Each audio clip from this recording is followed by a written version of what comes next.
আসসালামু আলাইকুম দর্শকবৃন্দ, কেমন আছেন সবাই? তো অনেক দিন যাবৎ কবুতরকে কিরমিকুস করাই নাই। তো আজকে কিরমিকুস করাইছি। তো আপনাদের দেখাবো আমি আজকে কি দিয়ে কিরমিকুসটা করাইছি এবং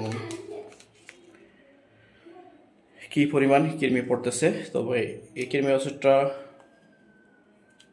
অনেকটাই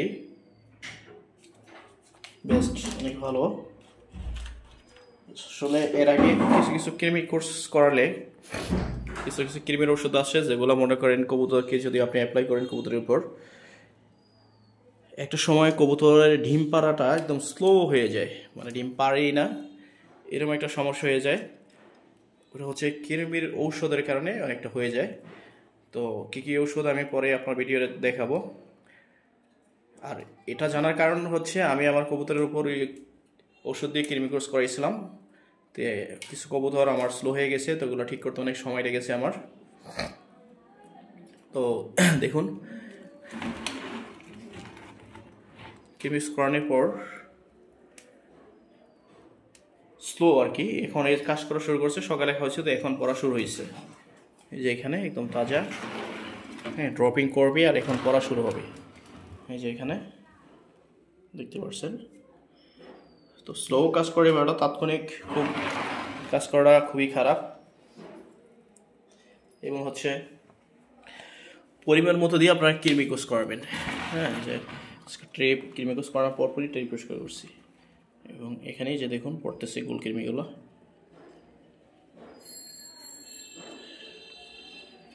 মাশাআল্লাহ। তো সঠিক এবং ভালো কৃমিনাশক ওষুধ দিয়ে কৃমিকোষটা করাবেন। এই যে এখন দেখুন কীভাবে পড়তেছে, কিন্তু মাত্র শুরু হয়েছে। সকালে করাইছি, এখন 10টা থেকে করাইছি আর কি। বিকেলবেলা শুরু হয়েছে পড়া, ইনশাল্লাহ পড়তে থাকবে। এবং আরও আছে, দেখাইলাম না। তো কোন কোন কবুতরকে কৃমিকোষ করাবেন এরও একটা বিষয় আছে। যেমন যে কবুতর 2-1 দিনের মধ্যে ডিম পারবে, হ্যাঁ, ওই কবুতরকে কৃমিকোষ করানো যাবে না। এবং যে কবুতরের বাচ্চা আছে ওদের 10 দিনের নিচে, হ্যাঁ, যে এরকম ছোট হলে চলবে, বা এর নিচে মানে বয়স 10 দিন, এগুলো কিন্তু 10 দিন পার হয়ে গেছে। 8 থেকে 10 দিনের নিচে এমন বাচ্চাকে কৃমিকোষ করাবেন না। আরেকটা জিনিস মনে রাখবেন, অবশ্যই কবুতরকে খালি পেটে কৃমিকোষ করাবেন। একদম বড় পেটে না, খালি পেটে কৃমিকোষ করানোর পর কবুতরকে 3 থেকে 4 ঘন্টা পর কবুতরকে খাবার এবং খাবার পানি পরিবেশন করবেন। হ্যাঁ, তবে কিছু কিছু কৃমির ওষুধ আছে যে একমি 1%, ওগুলো আবার আলাদা। ওগুলো হচ্ছে আপনি খাবার পানি হিসাবে আপনি গুলিয়ে দিলেন, সারাদিন খেলো, একদিন ওকে খাবার খাবে এবং ওই পানিটুকু খাবে, কৃমি এমনিতেই পড়ে যাবে।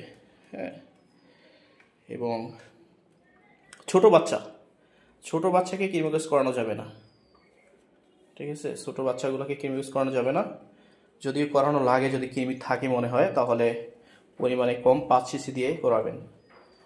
আর পরকা বেদে ওষুধের উপর ডিপেন্ড করে কোন ওষুধটা আপনি কত পার্সেন্ট দিবেন, হ্যাঁ, ওই বিষয়ে আপনার ধারণা থাকতে হবে। আর আপনার ধারণা থাকলে সিনিয়র কাউকে দিয়ে আপনি করাবেন। তো সবচেয়ে বেস্ট ছিল এবিনেক্স, সবচেয়ে বেস্ট কৃমিনাশক ছিল এবিনেক্স। তো এবিনেক্সটা যেহেতু নাই, সাপ্লাই নাকি বন্ধ, এদিকে পাওয়া যায় না, তো এই জন্য আমি আজকে থেরাজিন WSP বেট থেরাজিন, এটা দিয়ে আমি কবুতরকে কৃমিকোষ করাইছি। এবং এই কৃমিকোষ করা থেকে কবুতরকে কিন্তু আবার রেডি করতে হয়। হ্যাঁ, তো সেটা আমি আপনাদের দেখাবো কবুতরকে কিভাবে রেডি করবেন। এই যে টোটাল যে কবুতরগুলো আছে আমার এখানে পরিমাণে কম, যাদের বেশি আছে সেম 3 থেকে 4 দিন কবুতরকে লিভার টনিক দিবেন। যেমন আমি দিয়েছি লিভার টনিক, লিভাবিট আছে, লিভার টনিক বিভিন্ন কোম্পানির আছে। হ্যাপাবেক্স 200, ঠিক আছে? এই হ্যাপাবেক্সটা আমি ইউজ করছি এখানে, কারণ এই হ্যাপাবেক্সটার কোনো স্মেল নেই, ঠিক আছে? যেমন একটা গন্ধ থাকে লিভাবিটের, খুব বিশ্রী, অনেক গন্ধ, 4 থেকে 5 দিনও রুম থেকে যাবে না। তো আমি আগে লিভাবিট দিতাম, তো আজকে দিয়েছিল হ্যাপাবেক্স। 3 থেকে 4 দিন খাওয়ানোর পর ওকে খালি পেটে কারণ আজকে কৃমি করছি, গতকালকে আমি এই বিকাল হওয়ার আগেই, সন্ধ্যা হওয়ার আগেই ওদের খাবারটা টোটালি সরিয়ে দিছি, খাবার পানি সরিয়ে দিছি। সকাল 10টায় করাইছি, দেখছি যে ওদের পেটে কোনো দানা নাই, একদম খালি। তখন ওদের আমি কৃমি ডোজটা দিছি। আর এটা হচ্ছে 1/2 লিটার পানির মধ্যে আমি 2 গ্রাম দিয়ে 5 cc করে খাওয়াইছি। যদিও ভিডিও করে আপনাদের আমি দেখাইনি, নেট নাই সেজন্য। হ্যাঁ, 2 গ্রাম 1/2 লিটার পানির মধ্যে, যেরকম একটা খাবার পটের মধ্যে 2 গ্রাম দিয়ে ভালোভাবে গুলে 5 cc করে প্রত্যেকটা কবুতরকে খাইবেন। দরে দরে সিরিজ দিয়ে খাইয়ে দিবেন। এই খাওয়ানোর পর কমপক্ষে 3 থেকে 4 ঘন্টা কবুতরকে কোনো খাবার পানি বা কোনো খাবার দেওয়া যাবে না। তারপর দেখবেন কবুতরের অটোমেটিক কৃমি পড়তে থাকবে। 3 থেকে 4 ঘন্টা পর আপনি যখন ওদেরকে খাবার এবং খাবার পানি দিবেন, ওরা এগুলো খাবে, খাওয়ার পর ড্রপিং করবে, কৃমি পড়তে থাকবে। আর কৃমির কারণে কিন্তু অনেক কবুতর একদম দুর্বল হয়ে যায়, চঞ্চল কমে যায়, অনেক খারাপ অবস্থা হয়ে যায় কবুতরের। আবার যে কবুতরগুলো অসুস্থ, ওই কবুতরগুলোকে আপনারা কৃমি ইউজ করাবেন না। সুস্থ সবল কবুতরকে কৃমি ইউজ করাবেন। হ্যাঁ, কৃমির জন্য কবুতর অসুস্থ হয়ে যায়, সেক্ষেত্রেও কিন্তু কৃমি কোর্স করানো যাবে না। হ্যাঁ, সেক্ষেত্রে আপনাকে কি করতে হবে জানেন?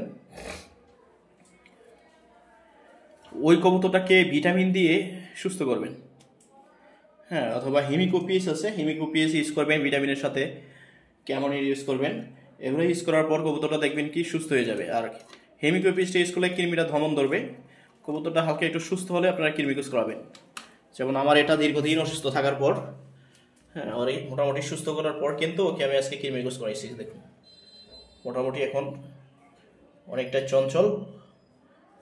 হ্যাঁ, তবে আজকে ঝিমাবে, 2 দিন ঝিমাবে কবুতর, কৃমি যেহেতু করাইছি ঝিমাতে পারে, এটা ভয়ের কিছু নেই। ঝিমালে আপনারা ইলেকট্রোমিন স্লাইন দিবেন, সাথে সাথে ও সতেজ হয়ে যাবে, ইলেকট্রোমিন স্লাইন।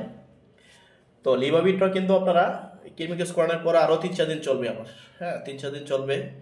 তারপর কিছু ভিটামিন দেব, সাথে ক্যামোনি দেবো। কারণ ভিটামিন চলাকালীন সময়ে কবুতরের এক ধরনের ব্যাকটেরিয়া আছে যেটা কবুতরের উপর আক্রমণ করে।